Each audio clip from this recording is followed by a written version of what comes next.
masalah di sini? Ya, lanjut Bang. Ah, ya sudah, kalau tidak ada masalah terima kasih kalau gitu. Makanya tadi kan Bapak nggak setuju. Ini kan berdasarkan pernyataan Yesus, kitab yang tertulis di kitab Anda sendiri gitu. Nah, Salam. sekarang pembunuhan terhadap, nah sekarang siapa yang mengkonsep tiba-tiba dalam keyakinan kita ya, dalam konsep keimanan Kristen, Yesus mati dibunuh di kayu salib. Nah itu dulu. Nah sekarang siapa yang membuat konsep dengan Yesus mati di kayu salib malah jadi penusa terhadap manusia? Padahal itu bukan pengajaran Yesus. Tadi sudah kita bahas. Itulah keinginan-keinginan iblis.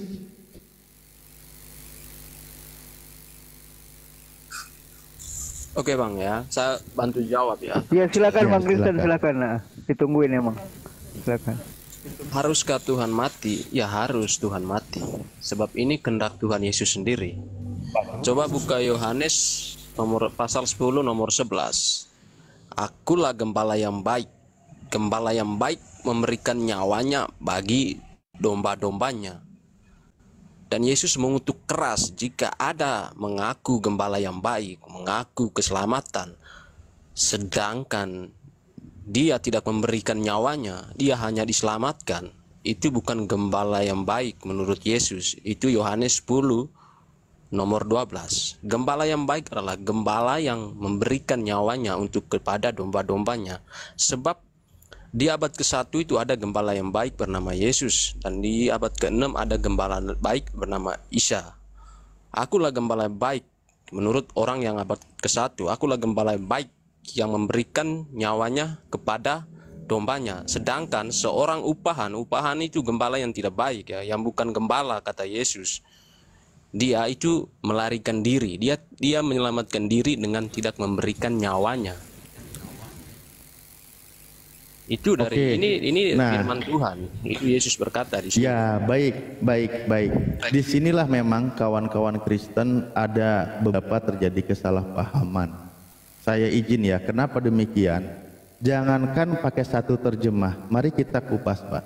Maksud dikatakan memberikan nyawanya itu seperti apa?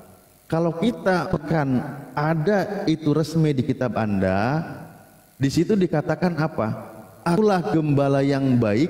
Gembala yang baik mempertaruhkan jiwanya demi domba-domba itu.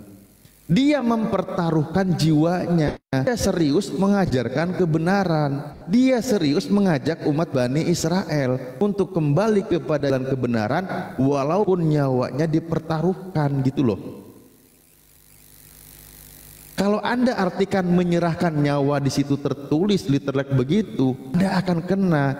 Misal di 1 Yohanes 3:16 seingatku ya. Karena di situ dikatakan demikianlah kita ketahui kasih Kristus, yaitu bahwa Ia telah menyerahkan nyawanya untuk kita. Jadi kita pun wajib menyerahkan nyawa kita untuk saudara kita. Nah kalau artikan langsung begitu, maka Anda pun diperintahkan bunuh diri Bang. Diperintahkan mengorbankan nyawa Anda. Maksudnya apa? Mempertaruhkan jiwa raganya gitu loh.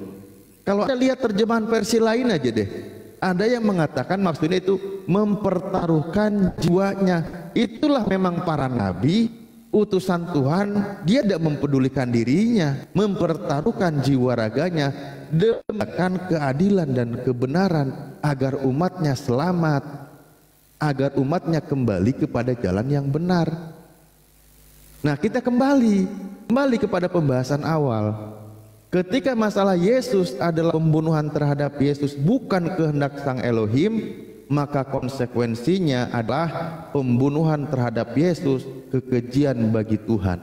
Kalau pembunuhan Yesus kekejian bagi Tuhan, dari mana munculnya tiba-tiba menjadi penebusan dosa dengan pembunuhan manusia yang tidak bersalah di kayu salib?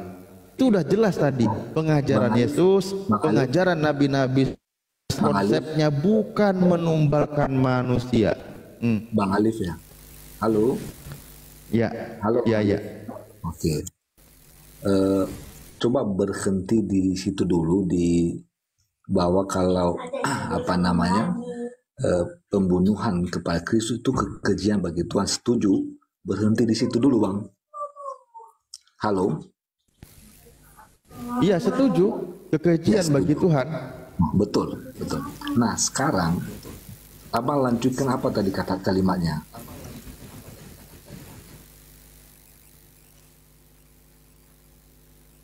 Halo. Apa yang mau saya lanjutkan? Pak di Amsal tadi. Bukan. Setelah tahu bahwa itu kekejian bagi Tuhan, lalu apa hubungannya bahwa Kristus mati untuk menebus dosa, begitu Bang? Loh iya, karena Betul. Yesus membenci terhadap kematian terhadap Yesus. Jadi gini Bang. Jadi kan karena begitu besar kasih Allah akan dunia ini, sehingga ia menyerahkan anaknya yang tunggal supaya setiap orang percaya kepada Mengaruniakan. anaknya yang tunggal, Ya. supaya setiap orang percaya kepadanya tidak binasa melainkan beroleh Ya. yang kekal. Jadi Hidup yang kekal. satu-satunya jalan untuk manusia yang percaya Kristus memperoleh hidup adalah memang salib, kematian Kristus. Justru di situ sedang dikatakan, makanya tadi kawan-kawan Kristen menyampaikan kenapa malah mengatakan Yesus itu malah jadi kutuk. Justru di situ mengaruniakan anaknya yang tunggal, Nanti, percaya kepada Yesus. Bang. Percaya sebagai apa saya Halo, tanya Pak? Bapak, abang tahu nggak? Iya, saya tanya menurut Bapak, Nah, makanya saya Bang Ali, Bapak saya mengutip jelasin Yohanes sedikit. 3:16. Iya, Bapak Saya mengutip jelasin Yohanes 3:16. Percaya kepada Yesus. Sekarang percaya sebagai apa? Ya sebagai Tuhan lah. Memang jadi Nah, itu sebagai sekarang- utusan Tuhan yang mengajarkan kebenaran yang berasal dari Tuhan. abang ini pindah-pindah topik loh. Topik satu saja. Loh, Bapak barusan ngajak Yohanes 3:16, Pak. Ya itu kan tentang kematian Kristus toh. Mengapa Yesus datang? Mengapa Yesus harus mati? Bukan, Pak. Siapa yang bilang di sini kematian? Bukan Bang, maksudnya itu berkaitan Bang. Tidak Abang ada, bilang, Pak. Karena begitu besar kasih Allah akan dunia ini, sehingga Ia telah mengaruniakan anaknya yang tunggal, supaya setiap orang yang percaya kepada Yesus tidak binasa, melainkan beroleh hidup yang kekal. Sekarang pertanyaan saya, agar percaya kepada Yesus agar memperoleh hidup yang kekal dan percaya kepada Yesus itu seperti apa jalannya, Pak, menurut Yesus? Percaya kepada Ini nggak ada Kristus. kaitannya dengan penyaliban. Percaya kepada. Nah, Bang, satu-satunya jalan untuk masuk surga di iman kami yaitu jalannya Kristus kan. Abang tahu lah ini ya. Tahu nggak ya? Tahu ya. Loh, iya, ya udah saya bantu kasih tahu Bapak aja. Di sini ayatnya melainkan beroleh hidup yang kekal, percaya kepada Yesus. Bagaimana caranya menurut Yesus memperoleh hidup yang kekal dan percaya kepada Yesus sebagai apa? Kan jelas ada ayatnya, Pak. Inilah hidup yang kekal itu, bahwa mereka mengenal Engkau Bapa satu-satunya Tuhan yang benar dan mengenal Yesus yang telah Engkau utus. Artinya percaya kalau Yesus itu adalah utusan Tuhan dan percaya Tuhan yang benar itu satu. Nah itu, Pak, memperoleh hidup yang kekal sesuai dengan pernyataan Yesus. Bukan di sini Yesus disalib menebus dosa, nggak ada kaitannya, Pak. Itulah sebabnya memang kita memandangnya berbeda ya. Bang Alif menjelaskan narasi berdasarkan pengetahuan abang, sementara saya menjelaskan berdasarkan pengetahuan dan iman saya. Oke, Sekarang baik. ini, Baik, saya kasih satu dalil lagi. Habis ini Bapak narasi pakai dalil ya. Saya kasih satu lagi contoh nih, contoh. Tadi saya sudah sebutkan Yohanes 5:24. Aku berkata kepadamu, sesungguhnya barang siapa mendengar perkataanku dan percaya kepada Dia, kepada Bapa yang mengutus aku, ia mempunyai hidup yang kekal dan tidak turut dihukum, sebab ia sudah pindah dari dalam maut ke dalam hidup. Percaya terhadap pengajaran Yesus, percaya Yesus utusan, percaya Bapa yang mengutusnya, maka dia selamat. Ikuti ajarannya, dia selamat. Dia tidak disebut mati lagi, dia sudah berpindah dari alam maut ke alam hidup tanpa penyaliban. Ini Pak, tanpa penyaliban. Kembali ketika tadi Yohanes 3:16, supaya setiap orang percaya kepada Yesus tidak binasa, melainkan peroleh hidup yang kekal. Percaya kepada Yesus sebagai apa dan peroleh hidup yang kekal itu seperti apa? Bapak silahkan jawab pakai ayat sesuai dengan yang dipernyatakan oleh Yesus. Kalau memang saya salah datanya. Bang, saya percaya. Lanjut ya, kita lanjut ya. Oke, saya pakai dalil aja ya, karena kalau teks-teks pun pasti semua sudah dengar. Akulah jalan dan kebenaran dan hidup, udah sering dengar Bang ya.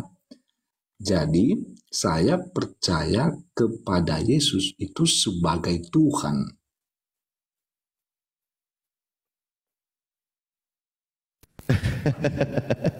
Pak, ini gimana ini? Percaya kepada Yesus sebagai apa? Peroleh hidup yang kekal itu seperti apa? Bapak malah nggak mau pakai dalil ucapan Yesus. Malah Bapak bawa jalan. Tunggu dong. Saya percaya kepada Yesus. Para nabi itu jalan, Pak. Semua para nabi itu jalan menuju surga. No, tidak. Ya, kitab suci tidak mengatakannya.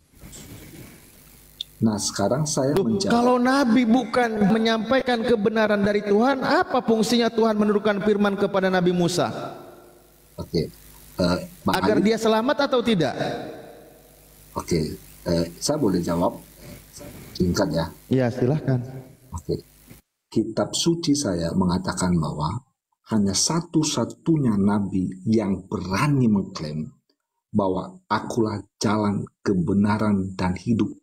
Tidak seorang pun datang kepada Bapa kalau tidak melalui aku. Itu hanya Yesus Kristus. Anda boleh ungkapkan di mana saja. Nah, ini saya kan mencoba mengklaim seiman. Oke, berarti nabi-nabi sebelumnya tidak sampai kepada Bapa. Nabi sebelumnya mempercayai akan kedatangan Kristus. Loh, sebentar Pak. Nabi-nabi sebelumnya tidak sampai kepada Bapa.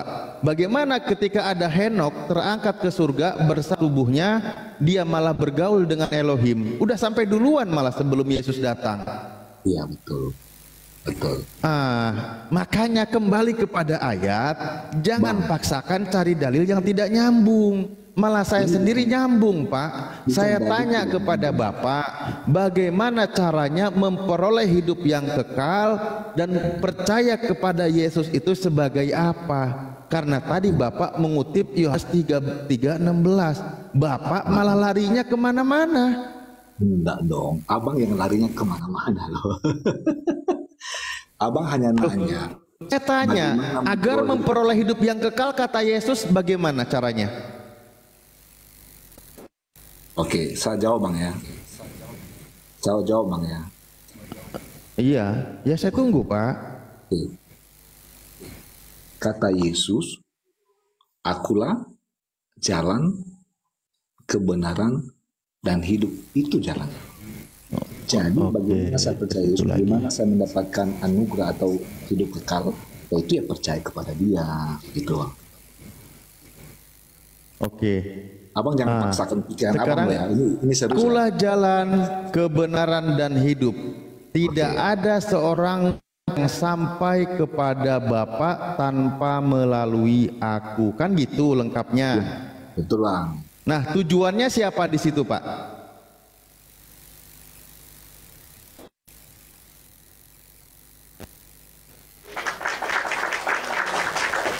Halo,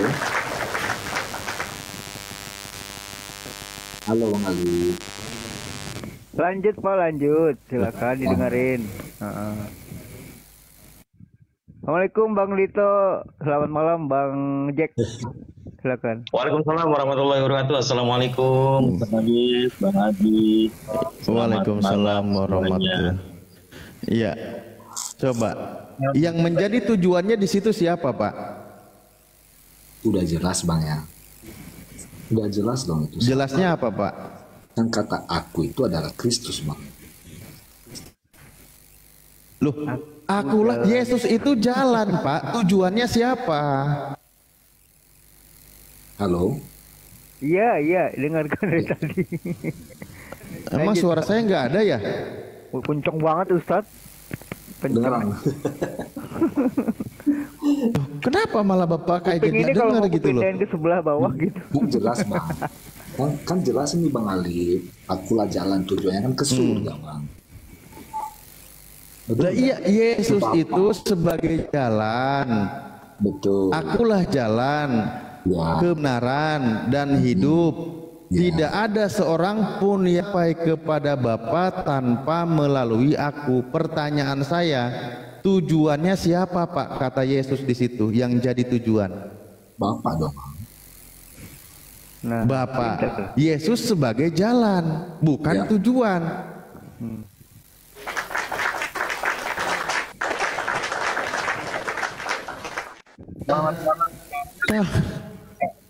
malam Bang Jack, malam.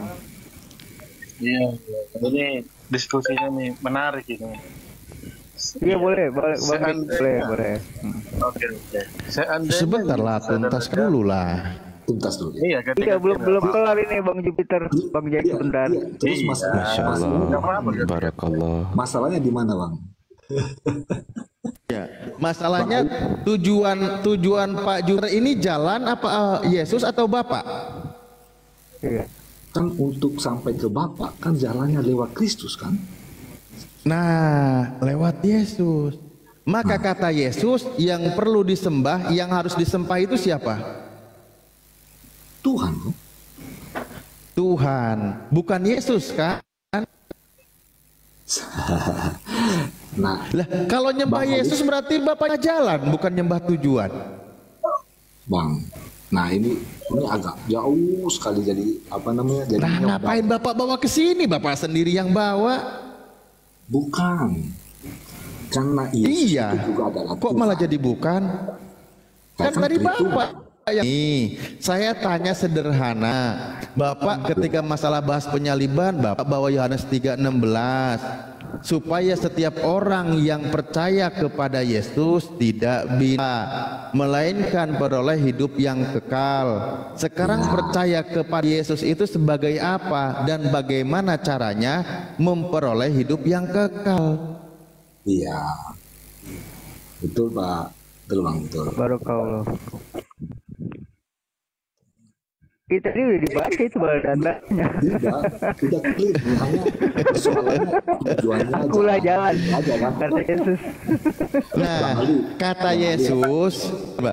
kata Yesus, kata Yesus, kan tadi dikatakan melainkan beroleh hidup yang kekal. Kata Yesus, inilah yang kekal itu, yaitu bahwa mereka percaya bahwa Engkau adalah satu-satunya Tuhan yang benar dan mengenal Yesus yang telah Engkau utus.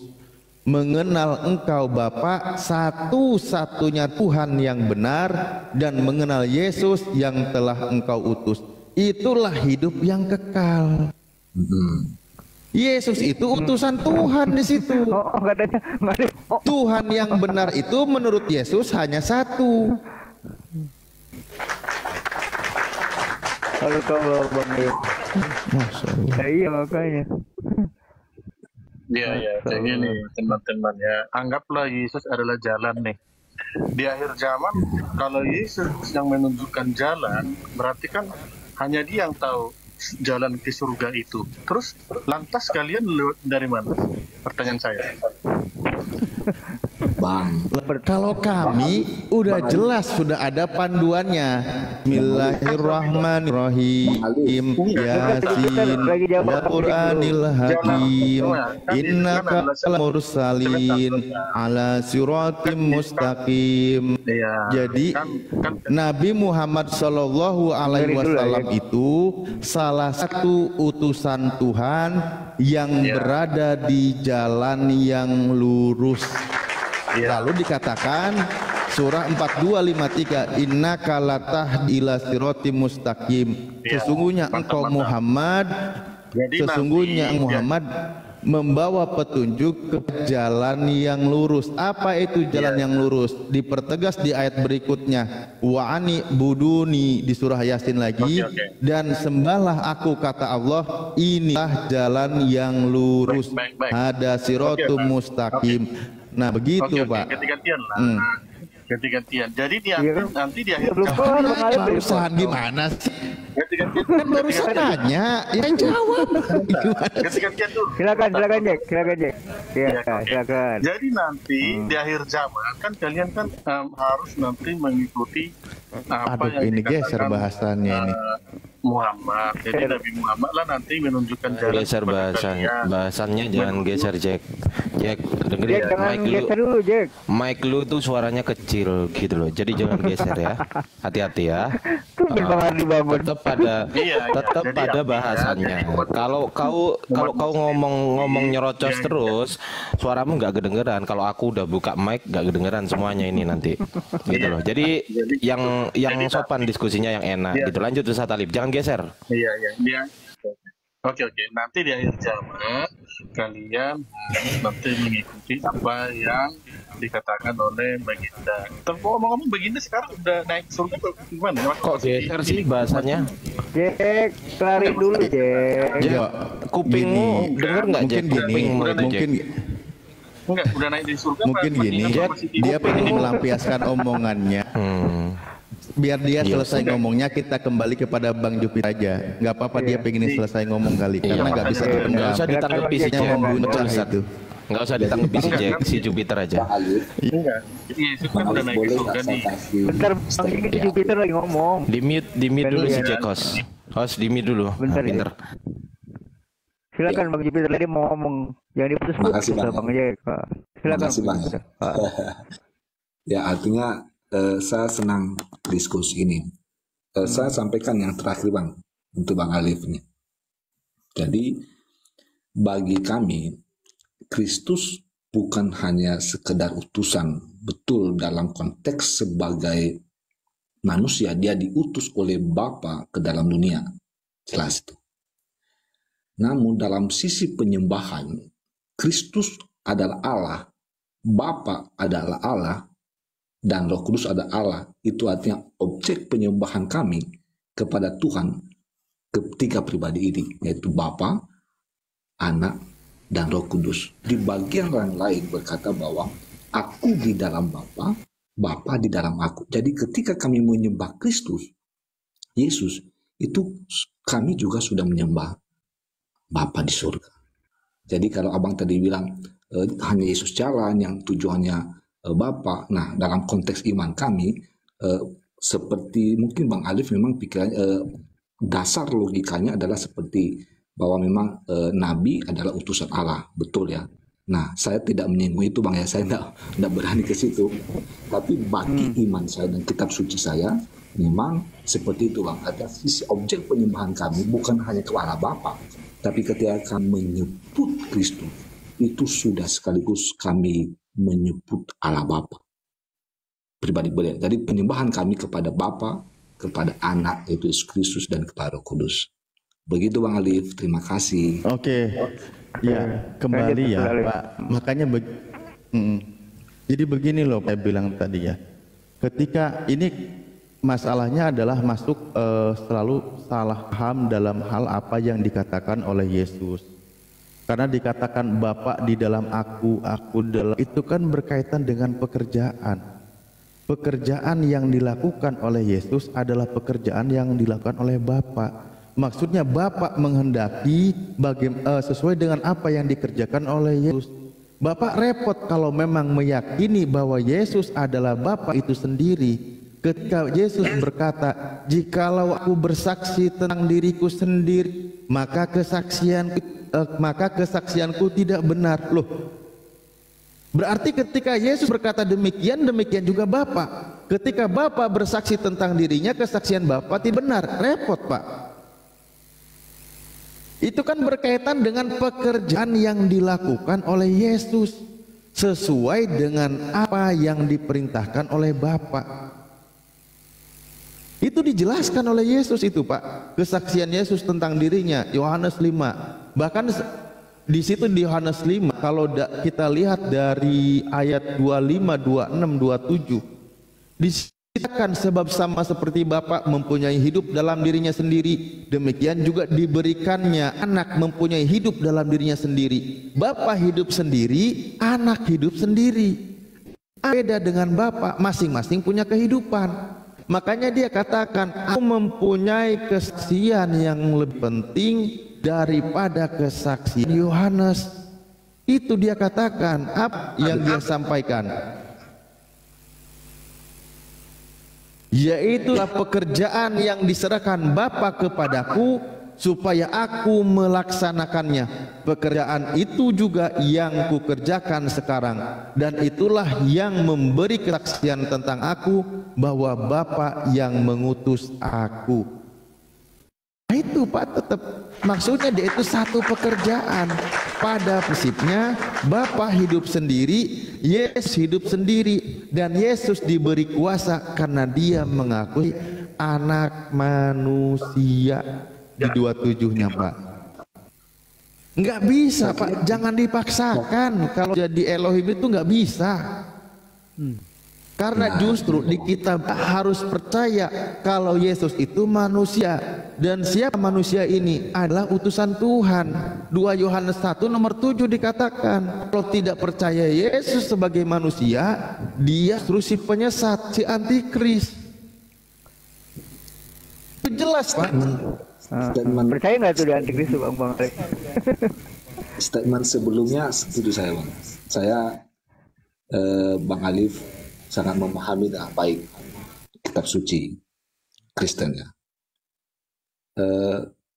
Saya tidak kaget sih ya, karena memang kitab suci saya juga sudah berkata begitu. Nanti saya ini. Tapi yang abang maksudkan benar, ya. Allah Bapa sendiri, Allah Anak itu sendiri, Allah Roh Kudus sendiri. Loh, bukan Allah Anak, Pak. Di situ Yesus mengaku manusia, Pak. Nah, itulah Bang. Dasar pemikiran abang itu berbeda dengan saya dong. Karena saya sendiri, bukan kitab suci saya sendiri, mengatakan bahwa memang Allah Anak, dia adalah Allah. Nah, perbedaannya adalah abang memisahkan bahwa anak itu berbeda derajat dengan Bapa. Sementara di dalam iman saya, Bapa dengan anak itu sehakikat, sama-sama Allah, pribadi yang berbeda. Nah, saya stop di sini, Bang. Yesus mengaku dirinya sebagai anak manusia, kan tadi sudah dikatakan, Pak. Ya, pengakuan betul. Yesus sendiri. Saya nggak bantah loh apa yang Bapak bilang. Abang bilang itu nggak ada saya bantah loh. Karena yang dikutip itu iya, pengakuan Yesus. Dia bukan pernyataan manusia. Saya, pernyataan Yesus. Iya betul, yang abang kutip itu betul tuh. Nggak ada yang salah itu. Dia manusia karena memang dia dilahirkan di rahim Maria kan. Disebut dia sebagai anak manusia, bukan dia 100% manusia, bukan. Tapi jangan lupa bahwa dia sudah ada sebelum dunia dicipta. Nah ini panjang lagi kan, Bang. Nah itu statement lah. Jadi saya kira ya Bapak yang lebar-lebarin, Pak. Ngapain juga ke sana, nggak ada dalilnya juga. Abang yang ngapain juga Bapak lebarin, Pak. Abang yang lebar-lebarin. Tadi sebenarnya Bapak katanya panjang lagi nih. Ya memang bikin panjang terus.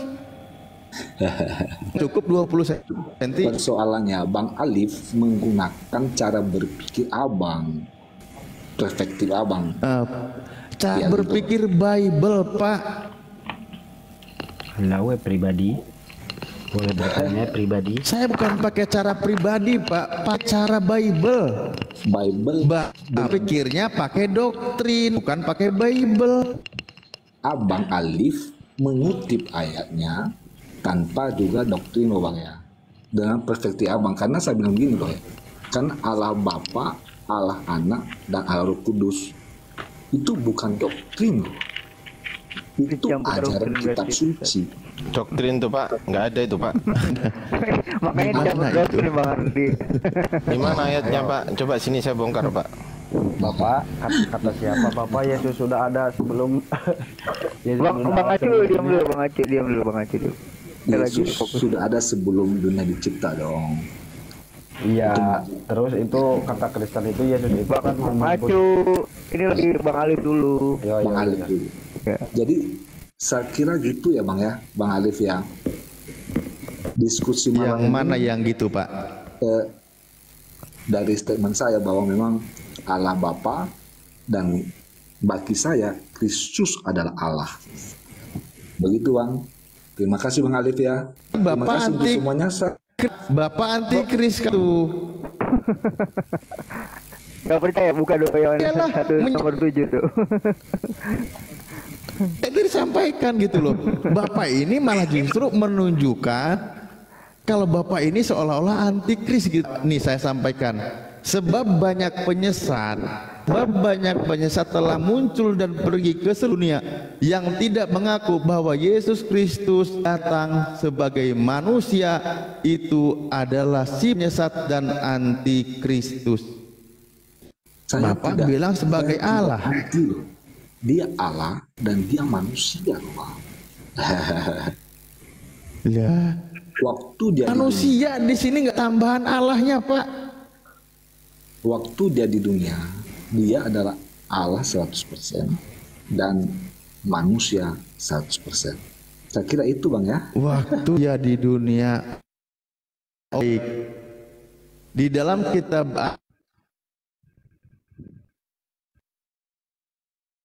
ini di situ dikatakan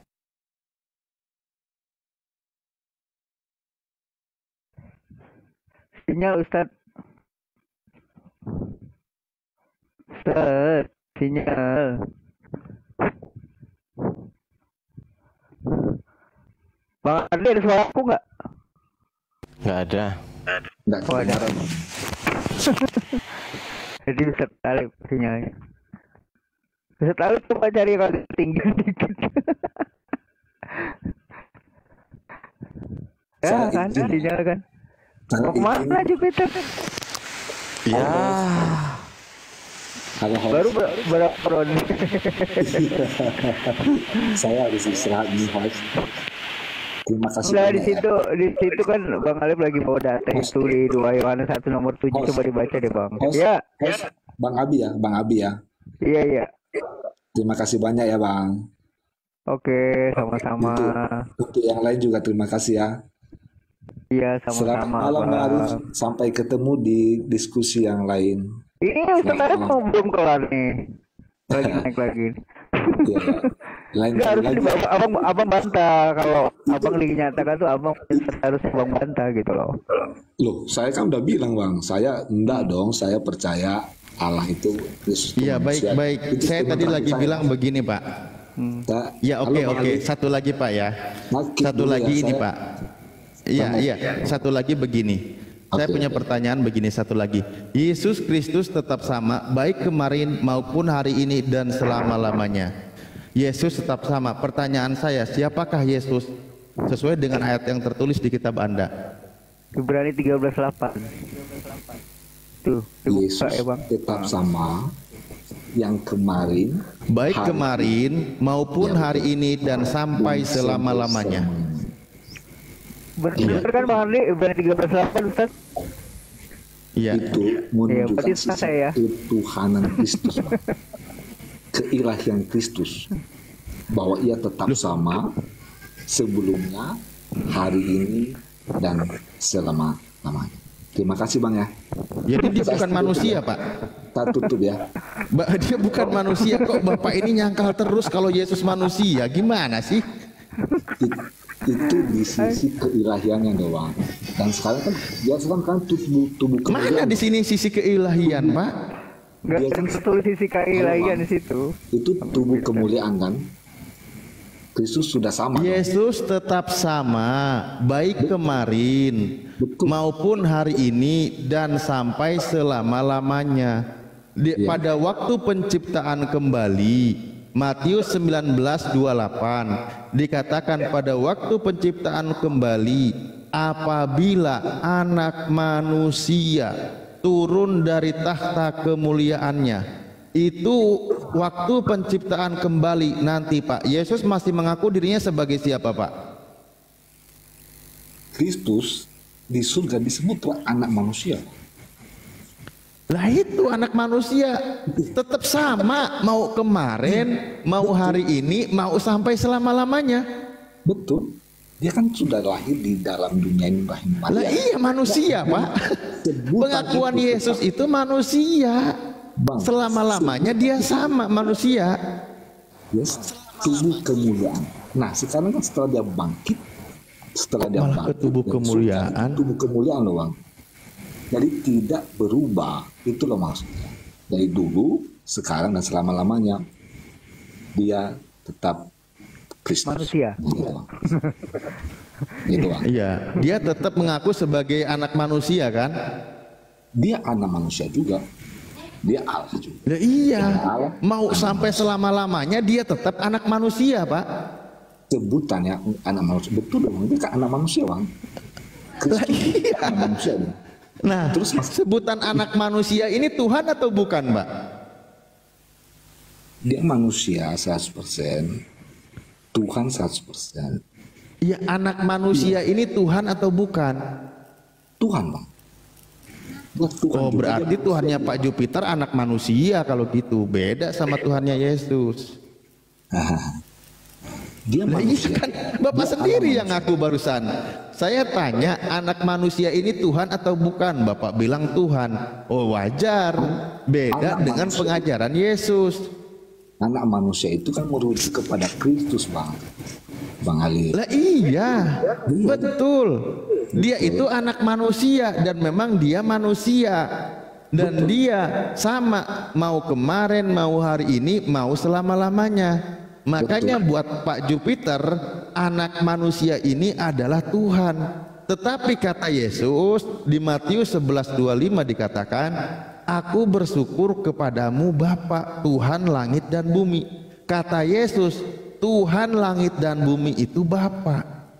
Tuh, Pak Jupiter Tuhannya anak manusia. Ya beda dengan Yesus. Ya oke lah. Sama dong. Kan saya udah bilang statement saya. Waktu saya sebut Kristus, saya juga sebut Allah Bapa dong. Allah Bapa yang Kristus. Nah, saya nggak tahu ya Bang Alif ya, pasti kemana-mana lah. Apa namanya, nggak ketemu juga sih ya. Karena memang sekali lagi. Ya memang nggak ketemu kalau dipaksakan, Pak. Iya betul. Abang yang paksakan pikirannya loh. Saya kan ini kitab suci saya dong, Bang. Nah, Bapak percaya kitab suci Bapak tertulis kalau Yesus anak manusia, Bapak percaya? Ya dia mah anak manusia memang.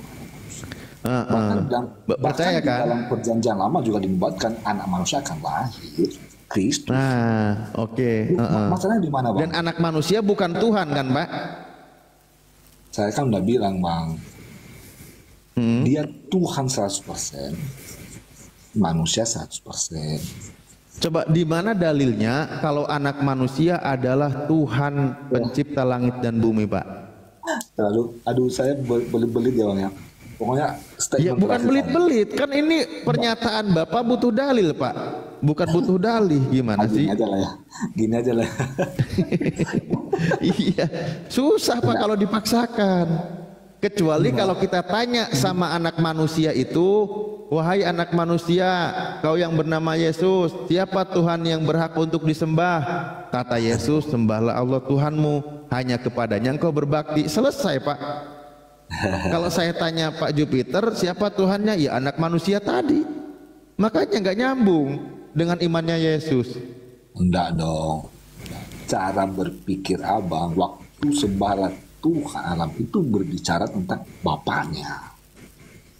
harus Ya, itulah doktrin sebabnya aku Bang, kita membaca ini waktu sembala Tuhan yang ada kepadanya menyembah itu merujuk kepada Bapa. Ini doktrin Pak, akut ini Pak, Bukan ini nggak bisa doktrin, disembuhkan Bang. Pak. Udah. Itu dalam Loh, teksnya apa itu dokter? merujuk kepada Bapa. Nah, olehlah. Oke, lah, di mana ada anggap teksnya saja. Pak? Loh, tadi sudah disebut Bang Ali. Oke lah Bang ya, saya mau Aduh, istirahat Bapak ini. dulu. Lain kali kita ngobrol lagi ya. Saya akan Ya, masuk ke Bang. siap. Bang Ali, terima kasih banyak Bang Ali. Bang Riansa. Siap. Selamat malam. Ditanya terus jadinya turun. Oh, Bang Alif sih. Bye-bye Bang. Iya. Bye. Nanti Baru mau dibantu saya dong, laporin sama mamahnya anak manusia ini. Bu, anak ibu dituhanin Bu. Siap. God bless you ya. Ya mungkin Kristen tadi mau ngomong, silakan Bang Kristen. Bentar ya bro, admin bentar. Silakan Bang Kristen. Oke, udah selesai ya. Coba balik lagi ke ini tadi, ke topik ini. Tadi Ya, Bang silakan. Alif itu sudah menarasikan ya. Sudah menarasikan itu mengambil kesimpulan bahwa itu bukan pembunuhan, melainkan orang yang siap untuk mati demi domba-dombanya. Gini ya Bang Alif, kalaupun itu Yesus mempertaruhkan nyawanya untuk para domba-dombanya, artinya dia tetap gembala yang baik. Tapi tidak demikian dengan gembala yang tidak sanggup untuk menyerahkan nyawanya kepada domba-domba. Itu kata Yesus bukan gembala yang baik, sebab nubuatan tetap tentang gembala-gembala yang tidak baik yang akan datang itu terlalu banyak. Mesias-mesias palsu itu akan ada di Alkitab.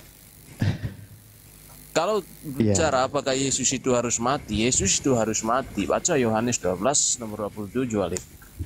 Yohanes 12 Ya kalau nomor masalah 27. harus mati saya juga percaya Bang, namanya juga manusia. Oh iya, berarti kamu percaya gembala yang baik itu harus mati? Semua manusia itu mengalami kematian, Ini aja, harus kamu mati. percaya gembala yang baik itu harus mati? Ya mau gembala yang baik, mau gembala yang buruk, mau gembel, mau apa, ya memang waktunya mati harus mati. Gimana sih? Iya, berarti kamu jangan menyangka bahwa kematian dari sang gembala yang baik itu tidak boleh. Nah, baik. Begini, Kalau kamu kita pakai bicarakan dalil, kita pakai tentang dalil. kematiannya. Pakai dalil. Ya, sebentar. Iya, ini pengertiannya begini. Mari kita ambil pengertiannya begini Bang ya, biar nggak kemana-mana. Coba begini. Dalam hidupnya sebagai manusia, ia telah mempersembahkan doa dan permohonan dengan ratap tangis dan keluhan kepada Allah, kepada Elohim, kepada Dia yang sanggup menyelamatkannya dari maut, dan karena kesalehannya ia telah didengarkan. Yesus anak yang soleh. Yesus berdoa dengan sungguh-sungguh, penuh ratap tangis dan keluhan. Pertanyaan saya, doa Yesus didengar oleh Sang Elohim. Nah, Anda percaya nggak kalau doa Yesus itu didengar?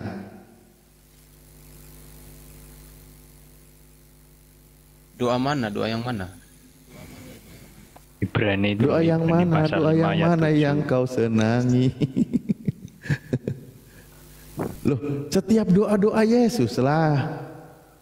Yesus Ya, doa sendiri yang kan mana? bahkan dia kan menghindar dari penyaliban. Menghindar. Kamu baca Matius. Kalau kamu mengatakan Yesus menghindar dari pembunuhan, berarti kamu sama seperti Petrus. Dalam Matius, Bang, dengerin dulu pertanyaan saya. Di sini dikatakan yang nih, dan ya dalam hidupnya sebagai manusia ia telah mempersembahkan doa dan permohonan dengan ratap tangis dan keluhan kepada Dia. Dia mengeluhnya kepada Sang Elohim yang sanggup menyelamatkan Yesus dari kematian, dan karena kesalehannya ia telah didengarkan atau Kamu didengar oleh Tuhan. kamu jangan ngarang bebas sama saya. Kamu baca Yohanes 12 dulu. Kok ngarang bebas? Kamu buka Ibrani 5 nomor 7, kok ngarang bebas? Kamu buka. Kamu baca Injil apa baca kesaksian? Saya kasih kamu firman Tuhan dulu. Sekarang jiwaku terharu. Mm-mm. Dan apa yang akan kukatakan? Bapa, selamatkan aku dari saat ini. Yesus tidak minta untuk diselamatkan, Alif. Itu bukan doanya Yesus. Barusan selamatkan aku. Gimana sih? Kamu ini ngomongnya gitu. Apa barusan kau bilang baca coba? Yohanes. Yohanes Kamu dengar, berapa? kamu dengar. Sekarang Selamatkan jiwaku aku barusan apa di mana itu? Sekarang jiwaku Kamu dengar dulu. Sekarang jiwaku terharu. Dan apakah yang akan kukatakan? Bapa, Yang selamatkan selamatkan aku dari aku saat tadi ini. loh. Tidak. Yang Sebab selamatkan untuk aku tadi itulah di mana aku ayatnya? dalam saat ini. Bang Ardi, Noi. Ayatnya di mana? Yang selamatkan Yohanes aku. 12 Yohanes pasal 12 nomor 27. Baca di situ ayatnya. Apakah Yesus minta diselamatkan? Tidak, Alif. Kamu jangan ngarang. Kamu sudah baca itu Yohanes 12 pasal 12 nomor 27 itu. Baca nggak Bang? Bang Ya, Kristen baca, silakan. baca. Baca Bang. Ya, elah, minta data suruh saya lagi yang baca. Sekarang Lah, jiwa barusan kau lagi baca. Ya, makanya kamu jangan nanya dulu kalau saya baca. Sekarang jiwaku terharu, dan apakah yang akan kukatakan? Bapa, selamatkanlah aku dari saat ini? Tidak, itu bukan permintaan Yesus. Sebab untuk itulah aku datang. Oke. Yesus tidak meminta untuk diselamatkan. Yesus Yohanes tidak berapa minta tadi? untuk diselamatkan. Yohanes 12 berapa? Baca Yohanes 12 nomor ayat 27. 27. Kamu narasi dengan ayat itu coba. Gimana pemahamanmu? Ya apa yang kau mau di sini? Ih, kau yang bawa, saya suruh ngejelasin. Apa yang mau kau bahas di ayat ini, kawan? Kamu kan yang minta Yesus berdoa agar dia diselamatkan. Saat saya menyangka kamu dengan Yohanes 12 nomor 27. Sekarang kamu memahami ayat itu seperti apa? Berarti yang ayat yang tadi salah. Saya ulangin lagi ya. Kamu Enggak, ayat yang tadi kau terima atau tidak? ya, terimalah. Tapi kan kamu mengatakan, Ya sudah, orang dia berdoa penuh ratap dan tangis, gimana sih? iya berdoa. Makanya saya tanya, berdoanya dalam bentuk apa ini? Kamu nggak jawab-jawab kok, malah ngeyel cingis-cingis. Sekarang kamu blunder tentang bahwa Yesus berdoa untuk diselamatkan. Enggak. Yohanes pasal 12:27 enggak, Yesus enggak minta untuk diselamatkan. Mau diterangin lagi ke Matius, dia sendiri menginginkan Maksudnya penyaliban ini. Yesus berdoa agar dirinya dibunuh gitu. Ya, kalau kamu pintar mengambil kesimpulan dari teks, makanya kamu bisa nyimpulkan seperti itu. Coba kamu baca aja di pasal 12 itu. Ayat yang ke-27. Sebentar, loh ini gimana sih? Kok ngambang gini narasimu? Ngambang gimana, Liv? Kamu mengatakan Yesus itu menginginkan keselamatan. Saya membantah tidak. Tadi kasih data. Ya Yohanes iyalah dia 12, menginginkan 27. keselamatan. Kenapa? Makanya tadi Ibrani 5 nomor 7 sudah saya bacakan. Dia berdoa dengan serius, penuh dengan ratap dan tangis. Doanya Iya, didengar berdoa oleh apa Tuhan. itu, Liv? Makanya saya tanya, berdoa apa itu? Ya terus Minta berdoanya selamat doa atau tidak apa? diselamatkan? Ya kamu kasih data yang Dia jelas. diselamatkan dari maut. Iya, memang dia diselamatkan dari maut. Iya, terus Tapi untuk keselamatan dalam pembunuhan ini Yohanes kan perikopnya itu Yesus memberitakan kematiannya, cara dia mati. Dia tidak, artinya dia itu dibunuh. Dia matinya dibunuh. kau ini bingung dengan narasimu sendiri. Kau ini bingung dengan narasimu sendiri. Loh, kok bingung? Kamu yang bangun sebuah pokok pikiran di atas. Haruskah Tuhan mati? Saya bilang harus. Setelah Ketika dikasih Yesus ayat, saya kasih kamu ayat, terus saya suruh kamu yang mikir. Coba kamu ilustrasikan bagaimana simpulan dari ayat ini. Yesus, Bang, bahkan ketika dia berdoa, ketika dia di Taman Getsemani, sampai diberi kekuatan oleh malaikat. Malaikat datang memberi kekuatan. ketika dia serius berdoa, tentu dia orang yang soleh seperti tadi, karena kesolehannya doanya didengar. Nah, mari kita runut ya, mari kita runut pembahasannya. Ini berarti tentang pembahasan bahwa Yesus itu tidak selayaknya mati di salib. Ya, ini konteksnya berarti.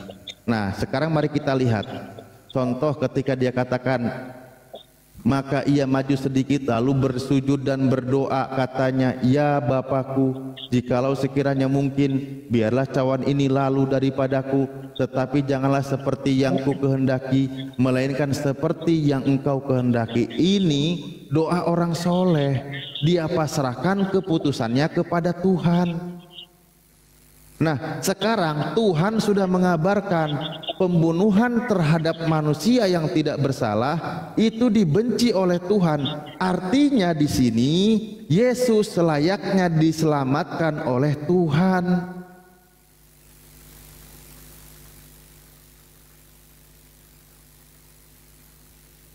Sudah narasimu. Sudah. Itu runut narasimu sudah selesai belum itu? Silakan Pak Kristen, silakan. Silakan Abang sampaikan, saya tunggu. Oke, saya jelaskan ya. Jangan terlalu banyak jeda, tahu-tahu kita udah ubaran aja, repot kan? Kamu diam dulu. Lanjut. Kita Getsemani itu Yesus berdoa, janganlah kehendakku melainkan kehendakmu. Oke, melainkan berarti kehendak Bapa. Di kehendak Bapa ini kita lihat ke Matius. Kalau saya juga runut, kalau kamu narasi cuma cocok logi, saya juga bisa narasi cocok logi. Pak Kristen pendeta ya, Pak Kristen ya, maaf. Oke, silakan. Di Matius 17:22, di situ juga kali bandingkan narasi cocok logi ya.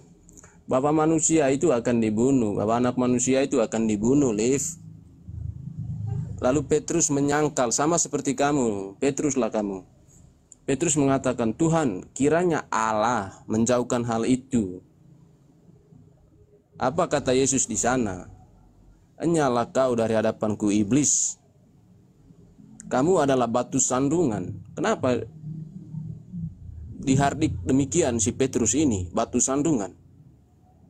Sebab apa? Sebab pikiran Petrus itu ukuran manusia, bukan kehendak Allah.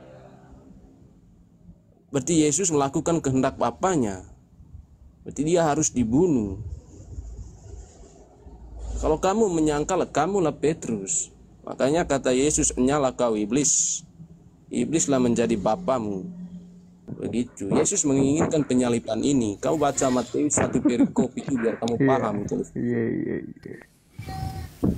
Kok Yesus mengingini penyaliban ini? Dia pergi ke Taman Getsemani sampai nyuruh muridnya berjaga-jaga, nyuruh ronda. Ketika ronda muridnya ketiduran, Yesus marah, kamu itu suruh ronda kok malah pada tidur, aku lagi berdoa, kamu jaga. Itu narasinya di Matius 26 itu. Gimana sih? Dia sedang husu berdoa kepada Elohim, kepada Tuhan Sang Pencipta langit dan bumi, bahwa dia itu berdoa. Cuman doanya orang soleh itu dia serahkan keputusannya kepada Tuhan. Makanya sekarang begini, yang namanya diserahkan kepada Tuhan, mari kita lihat bagaimana narasi Tuhan atau firman Tuhan yang disampaikan terhadap pembunuhan kepada manusia. Contoh yang tadi saya sampaikan, Amsal 6:16, di situ dikatakan bahwa kekejian bagi Tuhan ketika menumpahkan darah manusia yang tidak bersalah. Artinya penyaliban Yesus itu bukan yang diridhoi, bukan yang direstui oleh Tuhan. Bahkan Tuhan katakan, Amsal 21:18, orang fasik menjadi tebusan orang baik. Lah, Yesus kan orang baik, mestinya diganti oleh Tuhan, diganti oleh orang fasik. Karena Yesus orang baik. Amsal 15:29 dikatakan bahwa doa orang benar itu didengar oleh Tuhan. Bersambung ke Ibrani 5:7, karena kesalehannya doanya didengar oleh Tuhan dan dia diselamatkan dari maut, dia diselamatkan dari kematian. maka yang layak menimpa kepada Yesus sebenarnya adalah Yesus itu tidak dihinakan dengan cara mati dibunuh di kayu salib. Nah, nanti akan ada timbul pengajaran baru bahwa dengan cara penumpahan darah Yesus di kayu salib menjadi korban penebusan dosa manusia. Itu ngambil kesempatan. Orang Tuhan sendiri sudah katakan bahwa kekejian bagi Tuhan, ini malah diambil kesempatan menjadi pengajaran baru yang menjadi penebusan dosa manusia. Sudah tidak paham sampai di sini? Sudah, Liv? Sudah. Silakan Pak Pendeta. Silakan. Kamu harus dengar narasi ini, Liv. Kamu mengatakan pembunuhan itulah murka Allah. Ya, di Amsal ya. Gini, Liv. Kemurkaan Allah itu, pembunuhan itu tidak akan disangsikan jika 2 orang atau 3 orang saksi perkara itu. Tapi kalau seorang saksi, itu pembunuhan itu adalah murka bagi Allah. Kamu baca ini Keluaran 19 nomor 15. 1 orang saksi saja tidak dapat menggugat seseorang mengenai perkara kesalahan apapun atau dosa apapun yang mungkin dilakukannya. Barulah atas keterangan 2 atau 3 orang saksi perkara itu tidak disangsikan. Artinya pembunuhan Yesus itu tidak disangsikan atau murka terhadap Allah. Allah tidak murka karena kematian Yesus itu saksinya kuat, 2-3 orang. Yesus itu bersaksi atas dirinya sendiri. Ini untuk meluruskan pembunuhan Yesus. Agar kamu tidak bilang bahwa pembunuhan Yesus adalah murka Allah. Enggak, Yesus tidak disangsikan. Pembunuhan terhadap manusia tidak bersalah itu adalah yang dibenci oleh Tuhan. Paham nggak sampai di sini? Iya, itu kan narasimu. Yang dibencikan oleh Tuhan narasi kitabmu manusia. Iya, narasi kan kitabmu. Iya, itu narasi kitabmu. Amsal 16 dikatakan bahwa 6 perkara menjadi kekejian bagi Tuhan, bahkan 7 perkara yang membuat kebencian di dalam hatinya: bersaksi dusta, menumpahkan darah manusia yang tidak bersalah.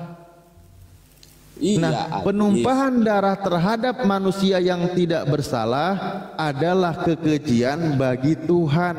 Saya tanya sama kamu, Yesus bersalah atau tidak? Yesus tidak bersalah. Kenapa Yesus tidak bersalah? Makanya kamu dengar. Berarti penumpahan darah terhadap Yesus adalah kekejian bagi Tuhan. Yesus terbebas dari kekejian. Makanya saya kasih ayat kamu di Keluaran 19 nomor 15.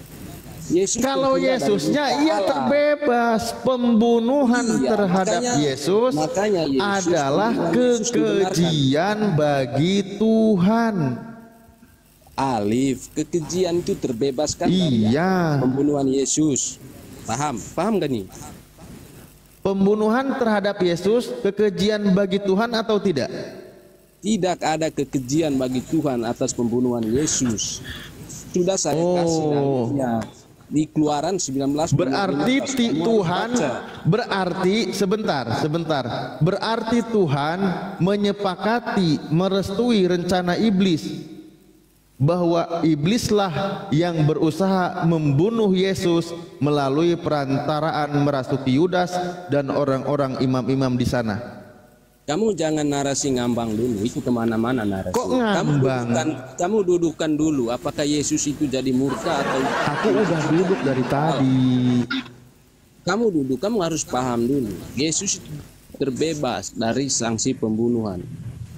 Dari hal-hal menjijikan. Yesus terbebas dari pembunuhan. Saya setuju. Karena memang doanya Yesus diselamatkan, didengar. Udah, balik lagi nih. Balik lagi kemana? Janganlah, nanti bayarnya makin mahal. Jadi pembunuhan terhadap Yesus itu tidak disangsikan Yesus. Yesus tidak akan menjadi dakwa bersalah di sini. Kematian dengan pembunuhan. Makanya Yesus tidak bersalah, maka tidak selayaknya Yesus dibunuh, bener nggak?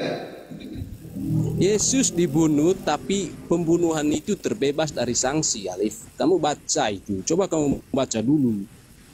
Maksudnya gimana Yesus sih? tetap dibunuh. Yesus Nah, itu dibunuh. makanya kamu bingung. Iya, tapi Enggak, kamu terbebas sendiri dari narasimu sanksi. itu Kamu loh bingung membuat di situ. saya orang jadi Kamu bingung. bingung nggak? Ya, kamu jawab dulu. Kamu bingung nggak? Bingung. Ah, mantap. Itu bingung. Sudah saya jelasin. Kalau kamu bingung, Coba kamu harus narasinya ulangi coba gimana? pembunuhan terhadap Yesus itu dibenarkan. Kenapa dibenarkan? Padahal tidak boleh membunuh orang yang tidak bersalah. Yesus tidak bersalah, benar. Kalau Oke, Yesus baik. dibunuh- Pertanyaan saya, yang merestui pembunuhan terhadap Yesus siapa? Yang merestui pembunuhan Yesus, Yesus sendiri menghendaki pembunuhan ini.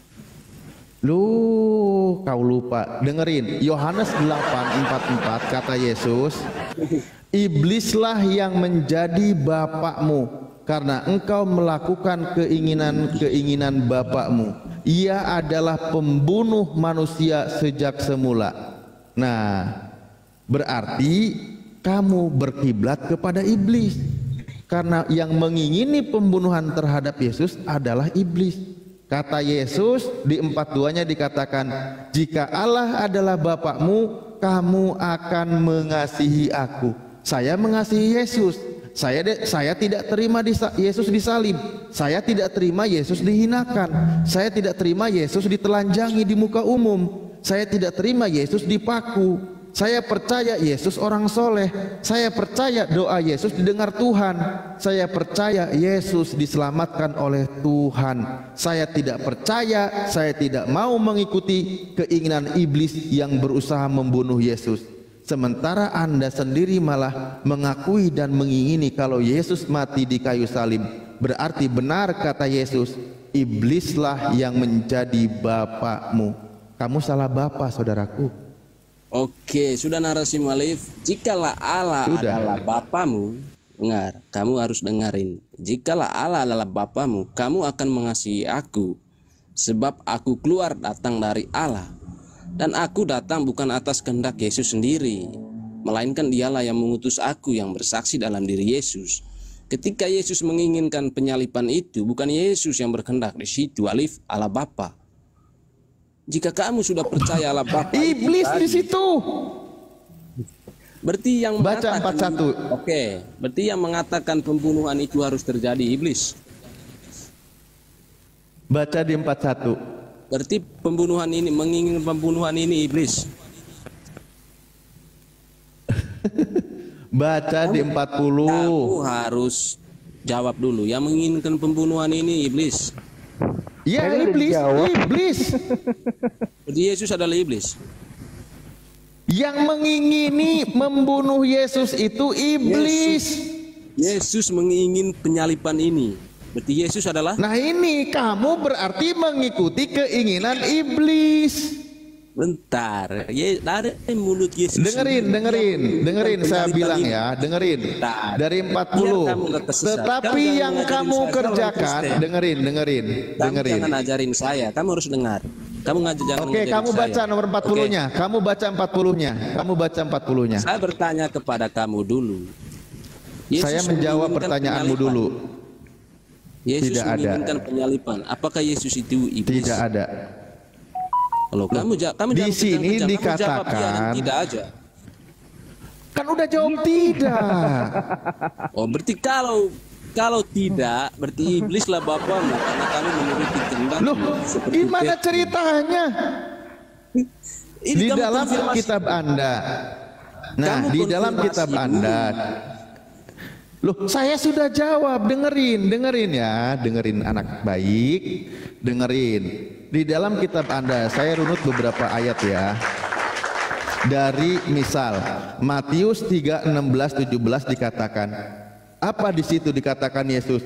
Lihat, itulah anakku yang kupilih, yang kukasihi, yang kepadanya jiwaku berkenan. Yesus itu anak pilihan Tuhan yang disayangi oleh Elohim, oleh Bapa. Matius 12:18, lihatlah itulah hambaku yang kupilih, yang kukasihi, yang kepadanya jiwaku berkenan. Yesus itu sangat disayangi oleh Tuhan. Nah, sekarang mari kita apa yang disampaikan oleh Tuhan seperti yang tadi saya sampaikan. Amsal 6:16, kekejian bagi Tuhan adalah menumpahkan darah manusia yang tidak bersalah. Yesus manusia tidak bersalah. Mari kita lihat bagaimana Yesus berusaha dituduh bersalah dan hendak dibunuh. Aku tahu, Yohanes 8 ya. Nih lihat dari 37, saya pakai perikop biar kamu lebih paham. Aku tahu bahwa kamu adalah keturunan Abraham, tetapi kamu berusaha untuk membunuh aku, karena firmanku tidak peroleh tempat di dalam kamu.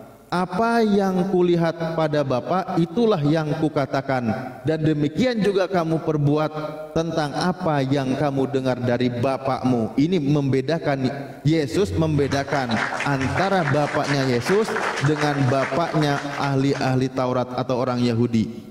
Apa yang kulihat pada Bapa, inilah yang kukatakan. Oh, dan seterusnya ya.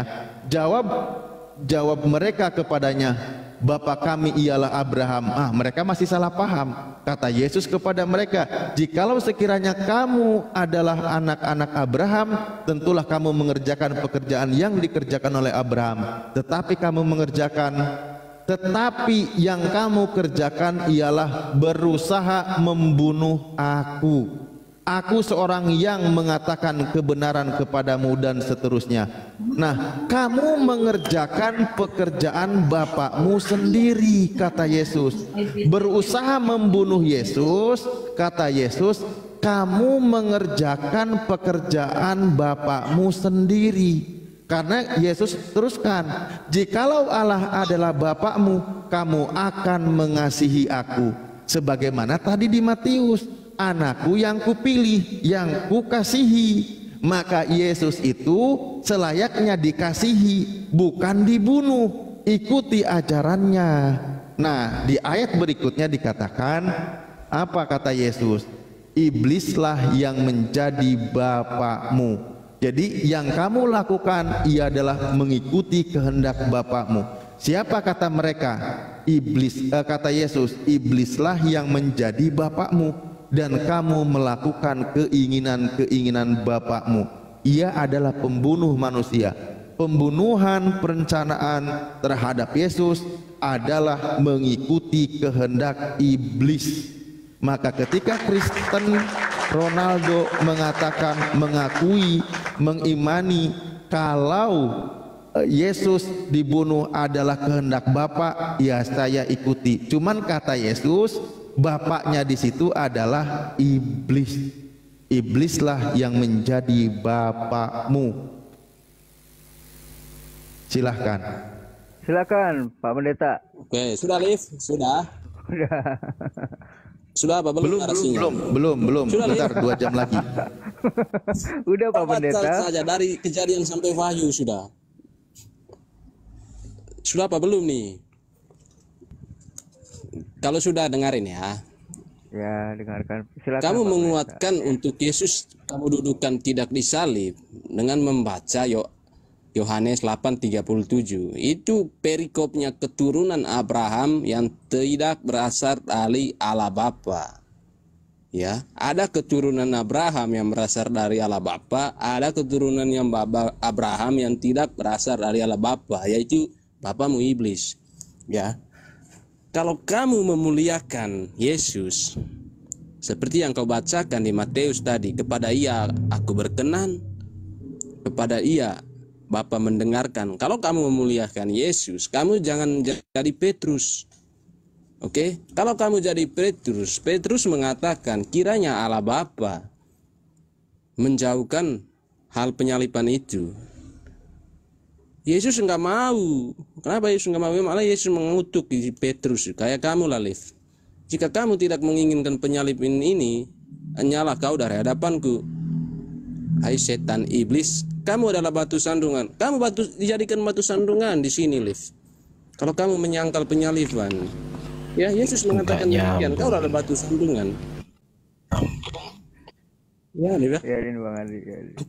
Kiranya jika kamu menguatkan Yesus tidak disalib hanya dengan satu perikop yang dimana perikop ini juga dikatakan keturunan Abraham yang tidak berasal dari Bapa menjadikan landasanmu untuk membuat Yesus tidak disalib. Lemah sekali argumenmu nanti, Lev. Oke? Jadi janganlah kamu jadi seperti Petrus yang di Matius ya. Bertobatlah kayak Petrus. Nanti kamu dikutuk iblislah Bapamu. Itu kata Yesus ya. Lagi Bukan kata saya. Ini dia. kata Injil, bukan kesaksian rasul. Apa sih Kristen?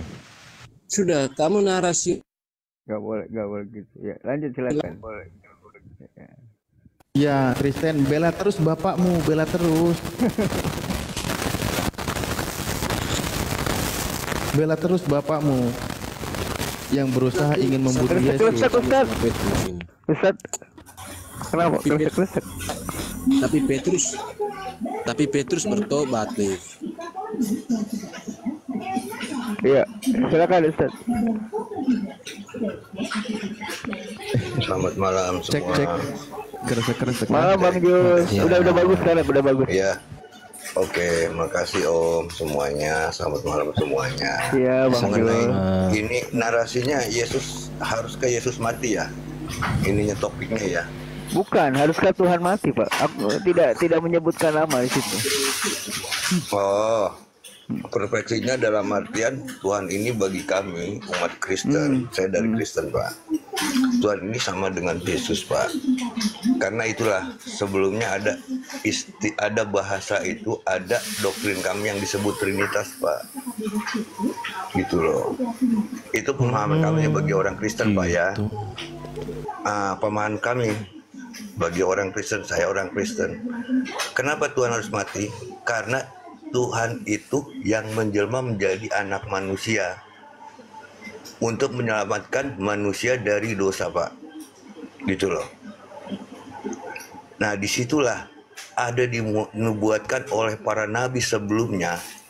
Kalau nggak salah saya 300 nubuat itu.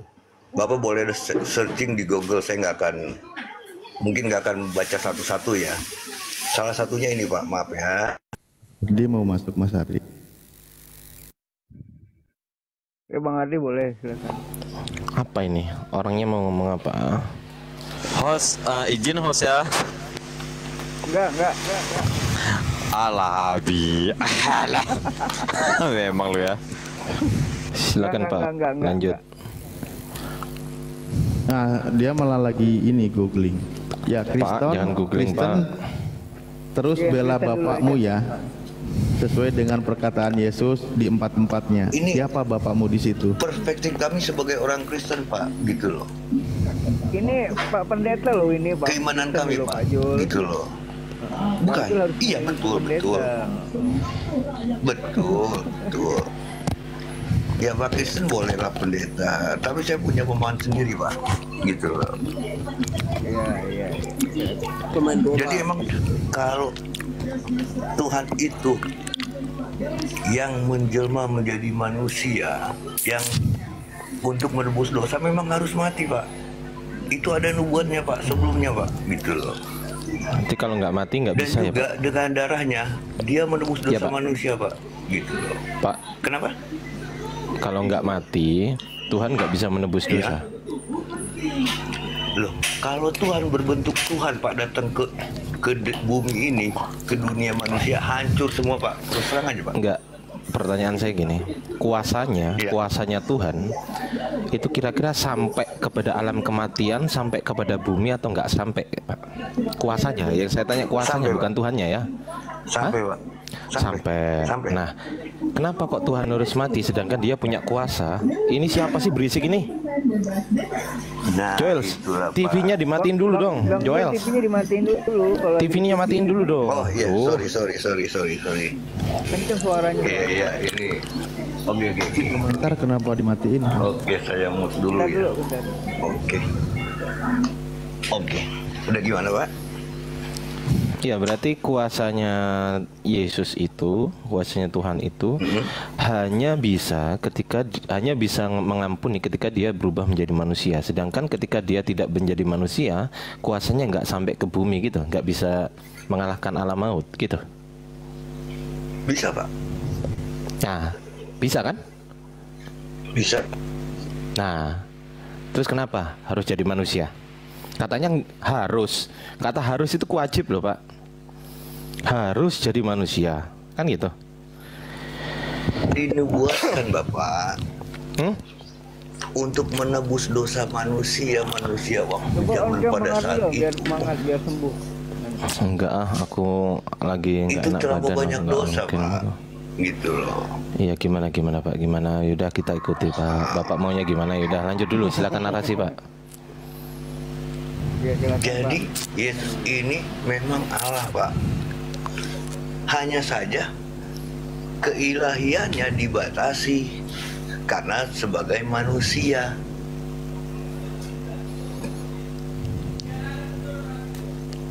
Udah. Dia akan ada nantinya pada saat bumi kiamat lah, saya bilang gitu loh. Pada saat penghakiman, karena melewati dia lah. Baik Pak, saya mau Cuman tanya dulu nggak deh ada, Pak. Oke. Iya oke, saya mau tanya dulu deh Pak. Ketika Yesus dibawa ya kan, dibawa ke Bukit Golgota, ya kan? Itu benarkah kira-kira yang disalib itu Yesus Pak? Yakin? Yakin Pak. Lalu kalau menurut kenapa saya ya? Lalu udah gantian Pak ya. Lalu kenapa salibnya itu diberikan kepada Simon Pak? Itu kan memang Simon yang mau Pak. Ya berarti Simon yang disalib ya, bukan Yesus ya? Bukan Pak. Loh, Yang bukan pertama lagi? memikul salib itu Yesus. Karena sudah terjatuh-jatuh, mungkin Bapak pernah lah, mungkin nonton filmnya kali ya. Ayat ketika Simon mengembalikan salibnya ke Yesus ada nggak Pak? Nggak ada Pak. Ya udah berarti bukan Yesus kan, Simon. Karena yang terakhir bawa itu perspektif Bapak. Kalau perspektif saya ya. Enggak, itulah. saya perspektif Bible. Bible gimana coba? Ya itu dari kematian ya kan, dari apa namanya, kayu salib. Terus kemudian menurut Bapak kira-kira kematian Yesus itu membawa dampak positif atau membawa dampak negatif Pak? Silakan bagi Bapak dan teman-teman Kristen.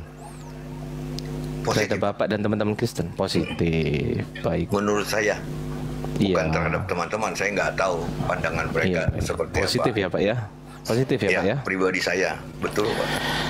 Baik, berarti di sisi kepositifan itu ada beberapa pihak yang menguntungkan, betul ya Pak ya? Sehingga menjadikan sebuah, yang aja dengerin dulu. Ada beberapa pihak yang menguntungkan sehingga ini dinilai positif kan gitu Pak. Contoh, aku contoh nih. Berkat adanya Ibu kita Kartini, jasa beliau itu maka perempuan disetarakan Pak. Berkat jasa siapa? Betul.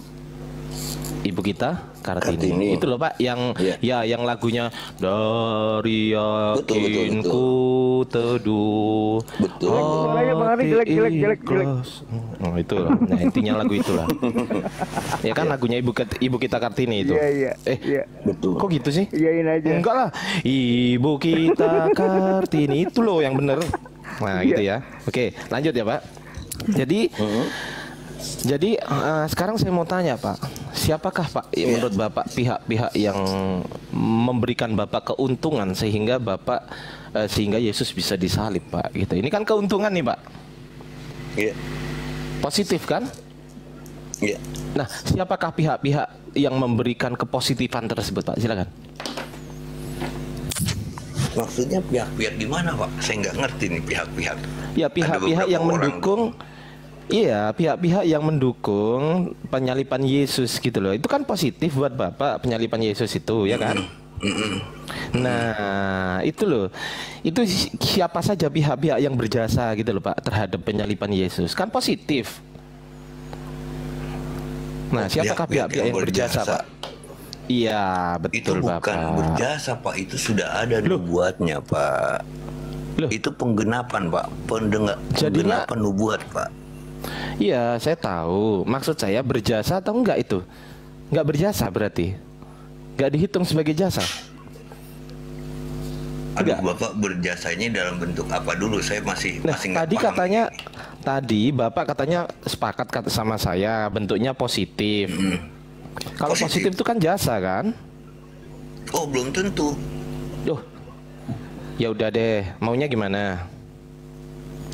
Loh, ya kan Bapak bilang jasa siapa yang berjasa. Gitu. Iya, Cuma siapa saya yang mengamini, berjasa? Pak.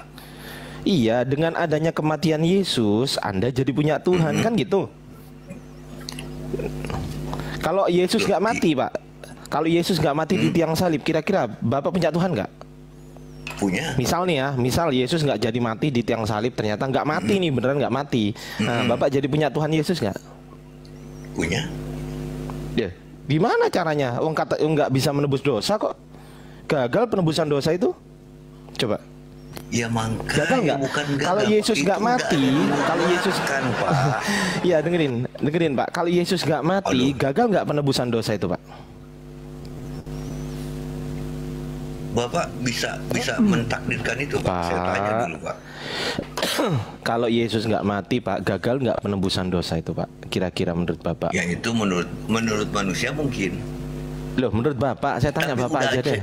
Alur ceritanya, Pak, itu sudah ada dinubuatkan, Pak. Itu Soal kan gagal, itu tidak kan gagal, kalau itu Bapak urusan sudah Tuhan. tahu. Iya, itu kan kalau Bapak sudah tahu. Nah, sekarang saya tanya kepada Bapak gitu loh. Kalau kira-kira Yesus nggak jadi disalib, nih, Bapak jadi punya Tuhan nggak? Gitu loh. Loh, kalau Bapak bicara kira-kira berarti agama itu nggak ada. Ya, agama Bapak emang nggak ada. Kalau agama saya jelas ada, gitu kan. Oh, agama saya jelas ada kalau ke situ. Ya Jangan udah, sekarang kalau saya untuk tanya. ini jangan berkira-kira, Ya, Pak. Baik, Gitu loh. baik.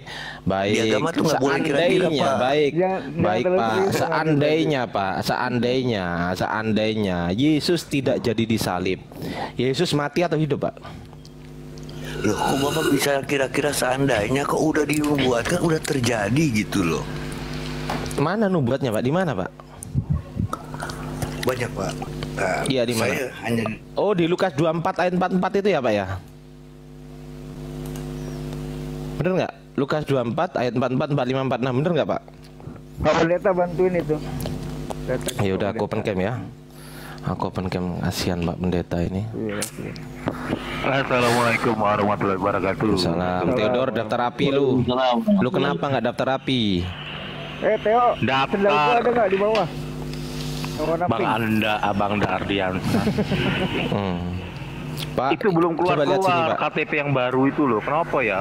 Iya, Pak, lihat sini, Pak. Pak, Iya lagi ngeliat ya Bang Ardi. ini Pak, Lukas 24 ini kan nubuatan. Ia berkata kepada mereka, inilah perkataanku yang telah kukatakan kepadamu ketika aku masih bersama-sama dengan kamu. Kamu ini murid-muridnya ya, yakni bahwa harus digenapi. Nah, ya kan? Semua yang ada tertulis tentang aku ini siapa, Pak? Yesus dalam kitab Taurat Musa, ingat ya Pak, 1 Taurat Musa, dan kitab Nabi-Nabi 2 Neviim, dan kitab Mazmur 3. Oke. Lalu ia membuka pikiran mereka, ia nih Yesus membuka pikiran murid-muridnya sehingga mereka murid-muridnya mengerti kitab suci.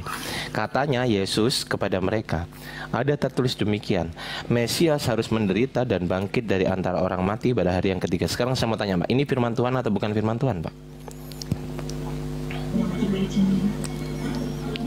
Bapak bicaranya kalau Yesus di sini bicara sebagai tubuh, Pak. Iya, saya tahu, Pak. Pertanyaan saya, ini firman Tuhan atau bukan? Lukas ini loh, Pak. Ini firman Tuhan atau bukan? Loh, kalau itu Bukan. kan hikayat, Pak, yang diceritakan oleh Lukas Iya, sebagai firman muridnya, Tuhan atau Pak. bukan? Ini kan perkataan Yesus. Yesus kan Tuhan, benar kan? Nah, ini firman Yesus atau bukan firman Yesus? Bapak memandangnya dari segi mana? Sisi keilahiannya apa sisi manusianya, Pak? Sebagai Yesus. Terserah, bebas. Anak Ya udah, manusia. ilahiyah deh biar cepet. Ya, Nah, itu ilahiyah firman deh. dia, Pak. Oke, siap. Kalau firman Tuhan itu Penggenapan warnanya nubuat, merah, Pak. Pak, kalau warna merah ini firman Tuhan, ya kan? Ini perkataan Yesus langsung kan gitu. Nah, pertanyaan saya, boleh nggak firman Tuhan dirubah ini, Pak? Nggak boleh kan? Sepakat kan? Boleh nggak dirubah?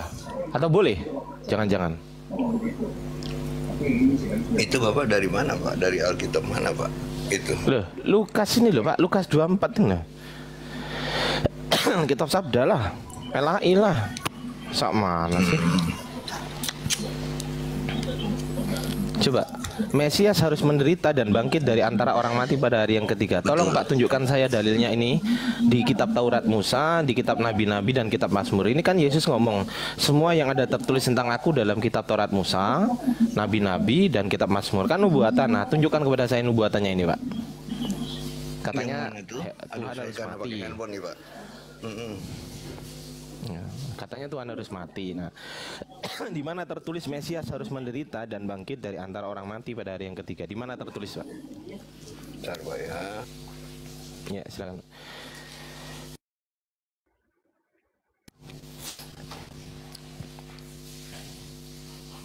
Izin belok sedikit ya, Ustadz Alif. Lanjut. Kan udah ganti pemain. Iya, siap.